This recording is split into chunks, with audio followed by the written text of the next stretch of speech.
everyone to my next lecture on ER model or the entity relationship model. The topics that we have covered in the ER model till now include entity and entity type, attributes and their types, key attributes and the domain of an attribute. Now, the next topic that we will take up is relationship type. A relationship type among two entity types is an association among the entity types. The entity types in this relationship are said to participate in the relationship type, and the relationship type is represented in the ER diagram in the form of a named diamond that I have shown over here. For example, let us have a look over here. We have this entity type employee, then we have the entity type department with their own set of attributes, and works for is a relationship between employee and department, which semantically means that the employee works for the department, or let us say the departments, they have the employees working for it. So, the relationship type over here is the works for, and the participating entity types are the employee and the department. We can say a relationship type R among n entity types E1, E2 and so on defines a set of associations among these entities from the entity types. So, which means that the relationship type works for, it defines a set of associations between the entities from the participating entity types, that is employee and department. Now, next is what is a relationship instance. We have a relationship type and then we have the occurrences or instances of the relationship type, which are known as the relationship instance. It means that one entity instance from each participating entity type is participating in the relationship type. Let us again consider the same relationship works on between employee and department. So, when we have this relationship and I say this is a relationship instance diagram. So, these are E1, E2, E3, E4 and so on. They are the instances of the entity type employee. D1, D2, D3 and so on, they are the instances of the entity type department, and R1, R2 and so on, they are the instances of the relationship type which is works for. Now, let us see what this means, relationship instance. It means E1 participates, that is entity E1 participates in the relationship R1 or relationship instance R1 with department D1. So, that means E1 works for D1. Similarly, E2 participates in the relationship instance R2 with D2. E3 participates in the relationship instance R3 with D1 and so on. So, these R1, R2, R3, they are the relationship instances in which the instances of the entity type employee and department participate. I have more examples here. Department controls project. So, department and project, what are they? They are the entity types which are participating in the relationship type controls. Department controls project is the semantic meaning. Similarly, we have a bigger ER diagram over here. We have the entity types employee, department and project. We have the relationship type works for, manages and works on. The works for, it is a relationship between employee and department such that employee works for department. Manages is a relationship between employee and department again, which means employee manages department, and employee works on project is another relationship. So, in this diagram we can see that the entity types employee and department, they are sharing two relationships. So, which also means that two entity types, they can share two or more different relationships also, and in any ER diagram we will see a number of entity types and a number of relationship types. Now, let us look at what the degree of a relationship type is. The degree of a relationship type is the number of the participating entity types. So, over here if we see in the relationship works for, how many entity types? Employee and department, two entity types. In the relationship type which is supply, how many participating entity types? There are three participating entity types: part, supplier and project, which means a part is supplied by a supplier for a project. And we say that a relationship type of degree 2, which is this one, is called a binary relationship, and a relationship type of degree 3, which is this over here, is called a ternary relationship, and we can have relationships of higher degree also. What is the role name in a relationship type, and what are recursive relationships? Now, if I look at this example over here, I have the relationship type works for between employee and department, and here also I have written employee and department, just to say that the entity type employee, it plays the role of employee in the relationship, and the entity type department plays the role of department. So, writing employee here and department over here means we are writing the roles played by the entity types, also known as the role names. But in these two examples, the role names, they do not have much significance, because the names of the entity types themselves are indicative of the role that is being played by the entity types.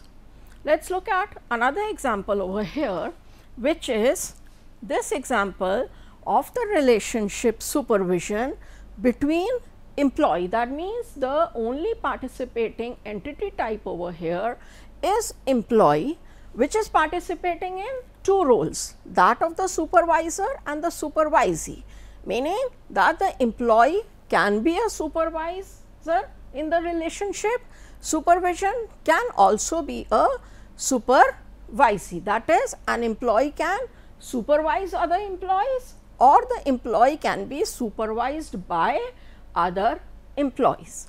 So, such relationships like this supervision over here are called recursive relationships, where there is only one entity type participating more than once in the relationship type in different roles. Such relationships are recursive relationships, and in recursive relationships it becomes important to give the role name. Why? Because the same entity type is performing different roles. Let us look at the instance diagram which is given over here. Employee, that is the entity type, supervision is the relationship type. Let us say 2 over here means the supervisor role, and 1 over here means the supervisee role. So, E1 to R1, that with 2 over here means E1 is a supervisor, is in the role of a supervisor in the relationship R1. E1 is in the role of a supervisee in the relationship R2. E1 is in the role of supervisee in the relationship R3. E4 is in the role of supervisor supervisor, that is 2. In R4, E4 is in the role of supervisee in R5 and so on. So, in such recursive relationships, it becomes important that we write the role names. Let us have another example over here, that is, we have an example of the relationship prerequisite. That means a course can be like a course, it is behaving like a course, and a course can also be a prerequisite to another course. And the name of the relationship in which the entity type course is participating in 2 different roles is prerequisite. For example, let us say I have course over here, let us have C1, C2 and C3, 3 courses, and let us have the relationship prerequisite over here R1, R2, R3. So, if I say C1 R1 and let 1 represent course ID and 2 represent the prerequisite role. So, C1 R1. So, if I write 1 here, that means C1 is a course, is playing the role of a course in the relationship prerequisite. C1 2, if I write C2 is a prerequisite for the in the relationship R2 for some course. C2 R3 2, again C2 is a prerequisite for some course in the relationship R3 and so on. Let us take up a small exercise to draw an ER diagram. So, our question is, consider the following scenario: entity owner has the attributes name, license and number. So, let us draw an entity .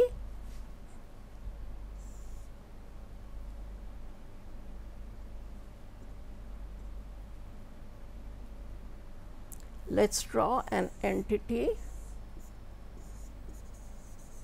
owner with the attributes name and license number. Entity car has the attributes registration number, color and model. So, we have another entity which is car, registration number, color and model. We may also select the key attributes, like draw the ER diagram to show that owner drives the car. That means the relationship type.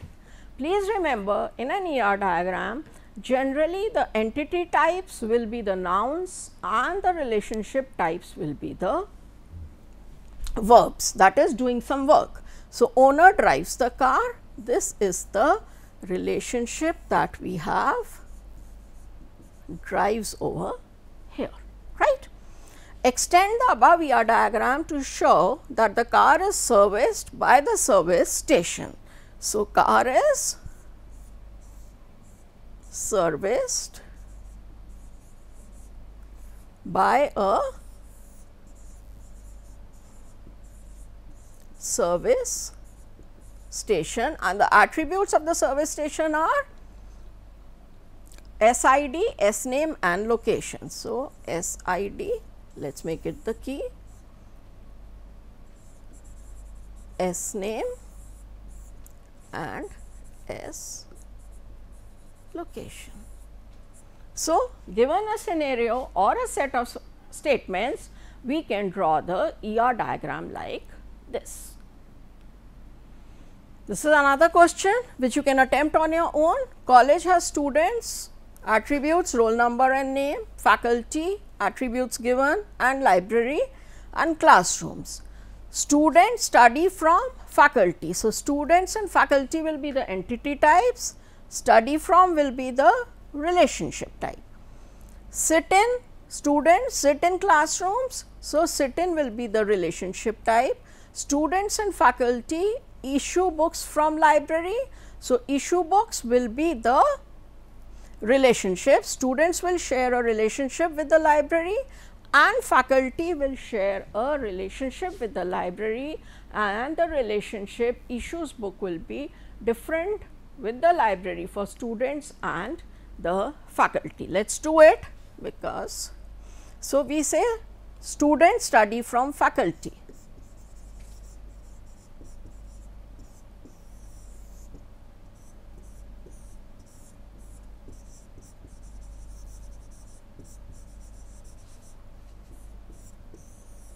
I am not showing the attributes which you can do.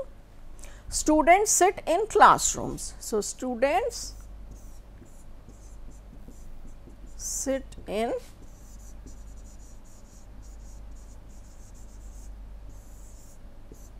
classroom. Students and faculty issue book from library. So,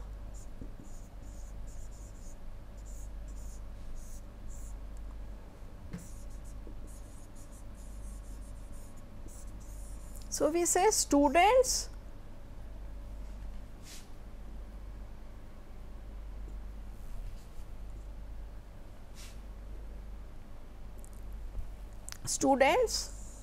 issue book from library, also faculty issue book from library. So, faculty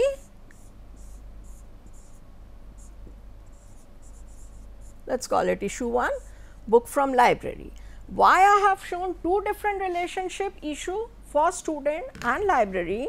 Because further we will see that there will be some constraints on the relationship types, some set of rules that the various relationship types will have to follow, and it may be possible that the relationship issue between students and library follows some set of rules and the relationship issues 1 between faculty and library follows another set of rules. So, we will show them as two different relationships.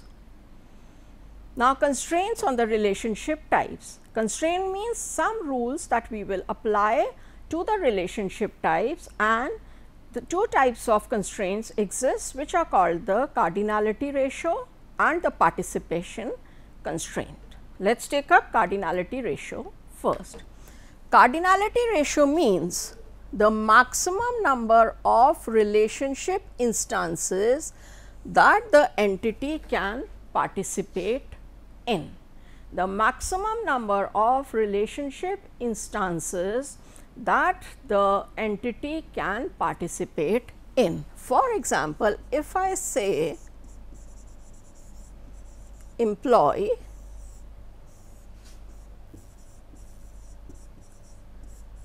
works for department. Okay. Employee works for department is a relation, and my cardinality ratio or my cardinality ratio constraint says that an employee can work only for one department, whereas a department can have any number of employees. So, it means the employee can work only for one department. We will simply write 1 over here, which is read as employee works for one department, meaning that every entity or every employee in the entity type employee can work only for one department. On the other hand, we said department can have any number of employees. So, department can have any number of employees, which means that any department that is there in the entity type department can have any number of employees, and this is how we write the cardinality ratio, right. I could have said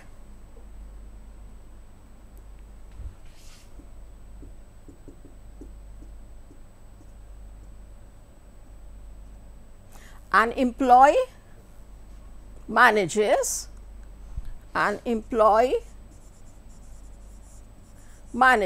only one department, and a department can be managed by only one employee. So, I am writing one here, I am writing one here, it means an employee manages one department and a department can be managed by only one employee. So, we have 4 types of cardinality ratio, that is 1 to 1, 1 to n to 1 and m to n.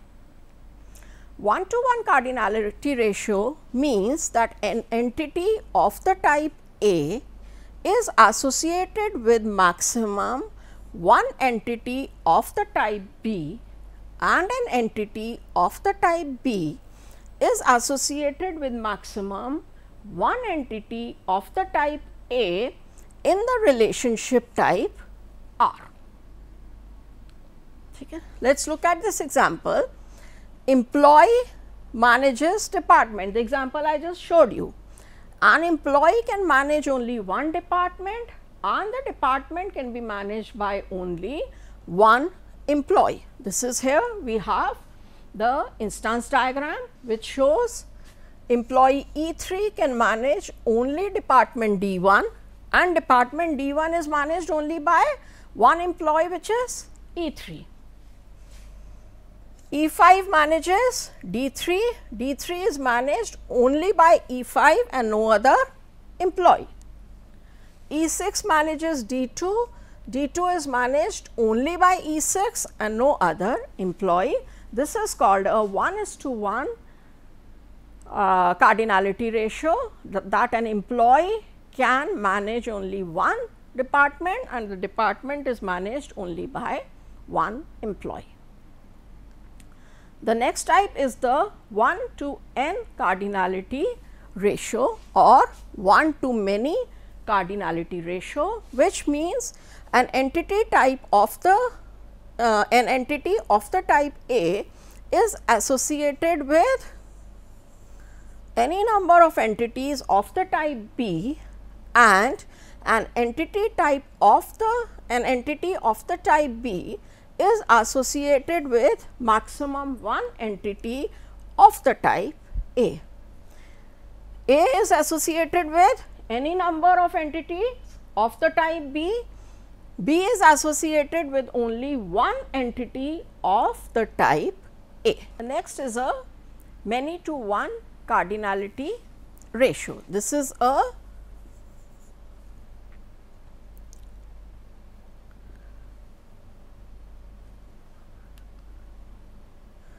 many to one cardinality ratio, that is A can be associated with only one entity type of B and B can be associated with any number of entities of the type A. An example here, same example, employee manages one department and a department can be managed by any number of employees. Let us have a look at the instance diagram.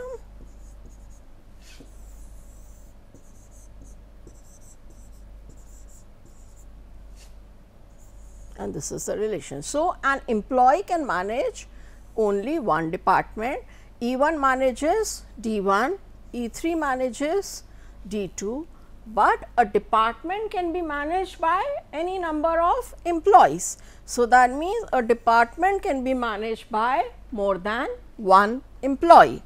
A department can be managed by more than one employee, which is called the n to 1 cardinality ratio.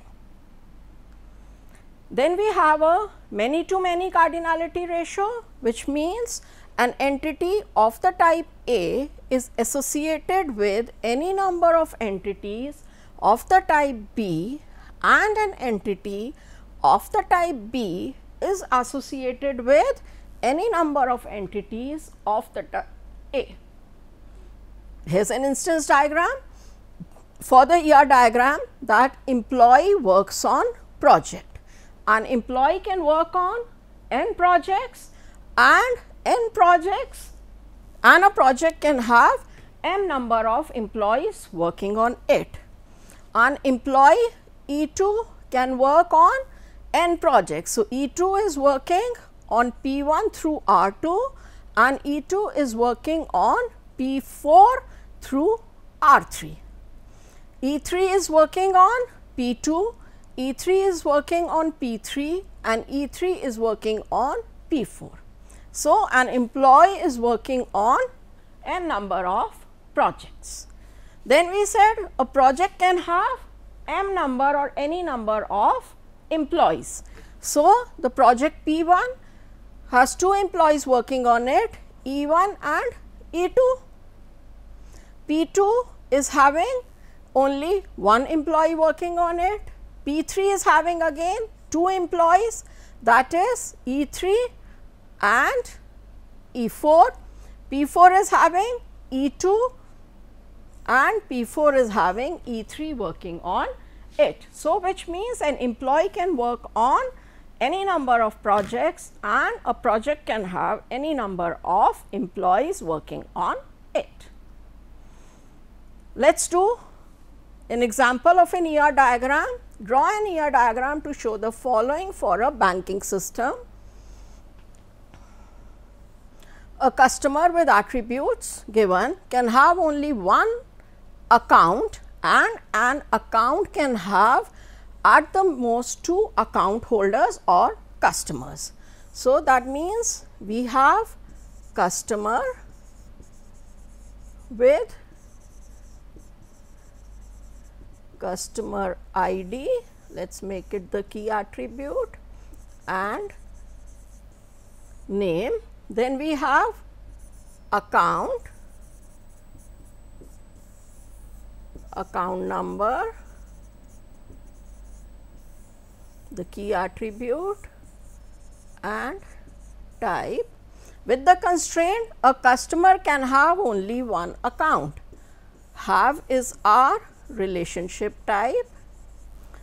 A customer can have only one account and an account can have at the most 2 customers, right. So, it is a 2 to 1 relationship.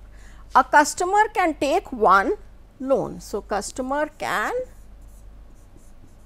take loan with some attributes, loan number and amount,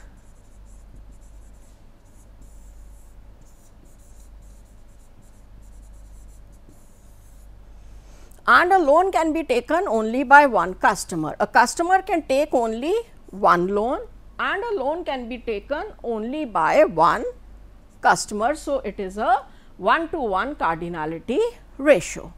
A staff can service any number of customers. So, we have staff here can service, a staff can service any number of customers and a customer can be serviced by any number of staff. So, this is a M to N relationship. So, here in this relationship or in this ER diagram, we have shown a 2 to 1 or N to 1 cardinality ratio, a 1 to 1 cardinality ratio and a M to N cardinality ratio. So, this is how we will show the cardinality ratios. The references for what I have taught today are these 2 works. You can refer to any one of them. Thank you.